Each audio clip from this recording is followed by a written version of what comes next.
¿Qué tal amigos? ¿Qué tal? ¿Cómo están? Quiero saludarles ahora miércoles 12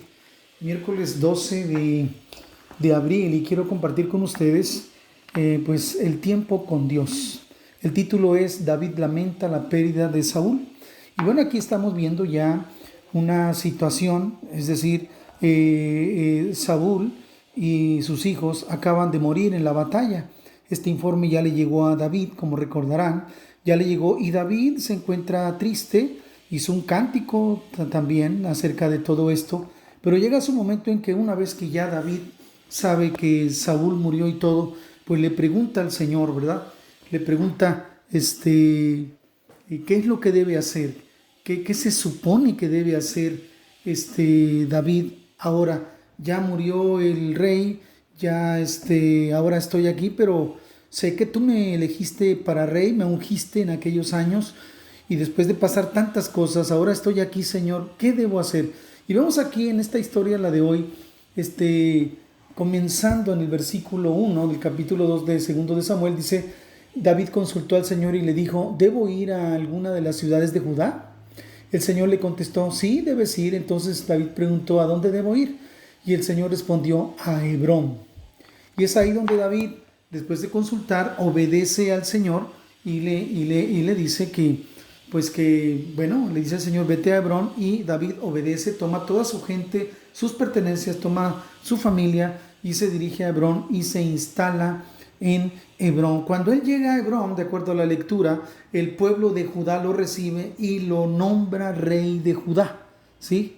Sí, llegaron los hombres de Judá y consagraron a David ahí como rey. Entonces ahí empezó de alguna forma David a reinar, pero en este caso sobre Judá.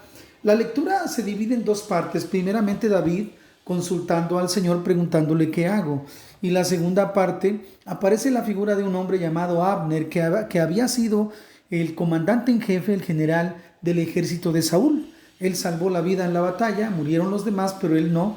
Pero ahora él, cuando ya se ve sin la figura del rey, decide nombrar rey al hijo de Saúl, no tomando en cuenta la evidencia clara de parte de Dios y de parte del profeta Samuel, que él había dicho más de una vez que el rey iba a ser David. Pero este hombre quiere poder, él no quiere perder el poder, por lo tanto toma a Isboset, que por cierto tiene 40 años y se nota que es un hombre débil, etcétera, etcétera, lo nombra rey. Y de esta manera se forman dos reinos en el mismo pueblo de Israel. La monarquía se divide en dos. Entonces aquí ya es algo que dice mal de Israel. Dice aquí la palabra del Señor, dice que Abner nombró a Isboset rey de varios departamentos del mapa, ahora sí, de Israel. Lo nombró rey sobre Jezreel, Efraín, Benjamín y sobre todo Israel, es decir, lo nombró pleno, ¿no?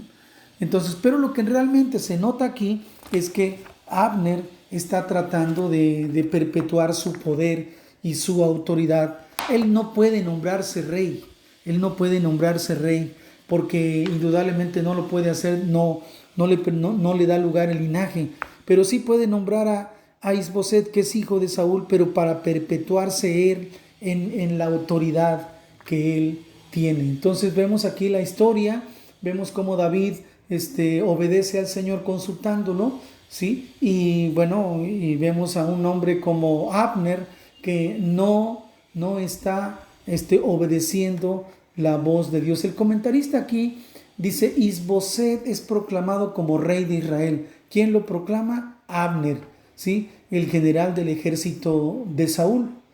Y bueno, como dato curioso, por primera vez la nación de Israel queda dividida en dos bajo los gobernantes. Hay dos gobernantes. Por un lado va a estar Isboset y por el otro lado va a estar David. Pero se le olvidó a Abner que Dios es quien escoge al rey de Israel. Y sabiendo él que la tradición religiosa no le permite ser rey, levanta al hijo de Saúl, pero una vez sabiendo también que Dios ha escogido a David. Él sabía que Dios había desechado a la casa de Saúl y que había escogido a David. Pero él a través de esta decisión, busca mantenerse en el poder. Lamentablemente ningún esfuerzo humano perdura en el tiempo, ¿no? Entonces, estimados amigos, aquí hay algo muy interesante que debemos tener nosotros, tomar en cuenta nosotros y tener mucho cuidado, ¿no? Porque, ¿cómo tomamos decisiones? Sería una buena pregunta. ¿Cómo tomamos decisiones cuando estamos en un aprieto? ¿Qué hacemos? ¿Consultamos al Señor? ¿Buscamos consejería?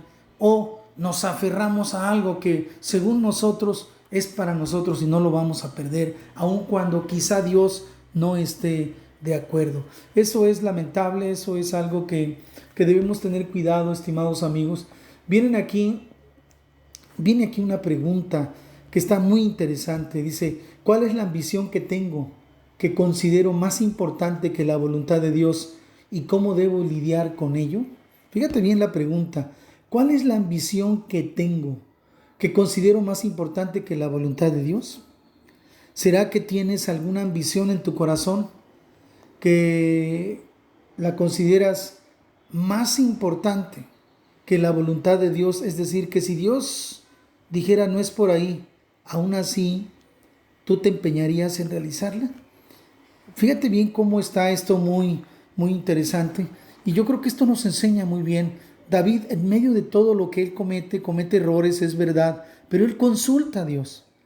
Abner, sabiendo que la casa de Saúl había sido desechada de parte de Jehová, de Dios, que había sido desechada por boca de Samuel, cuando él dijo, él escuchó todo lo que le dijo Samuel a Saúl en aquellos momentos difíciles, y sabiendo todo eso, Abner decide dividir el reino. Observa que cuando no aceptamos la voluntad de Dios, el destino, ¿sabes qué es? Dividir el reino. Entonces, hay que tener cuidado, no sea que por nuestra causa estemos dividiendo a las personas. La familia se divide por alguna decisión que no es la voluntad de Dios, o la iglesia se divide, o no sé, otro lugar. Pero debemos tener mucho cuidado, estimados amigos, que Dios les bendiga, y yo espero que este tiempo sea para reflexionar y para ser bendecido. Señor, yo te pido que este tiempo de tu palabra traiga bendición a cada persona que pueda escuchar este audio. Señor, así como dice esta carta a Dios, perdónanos por si en algún momento hemos inclinado nuestro corazón a principios seculares y a la ambición antes que honrar tu voluntad, Señor.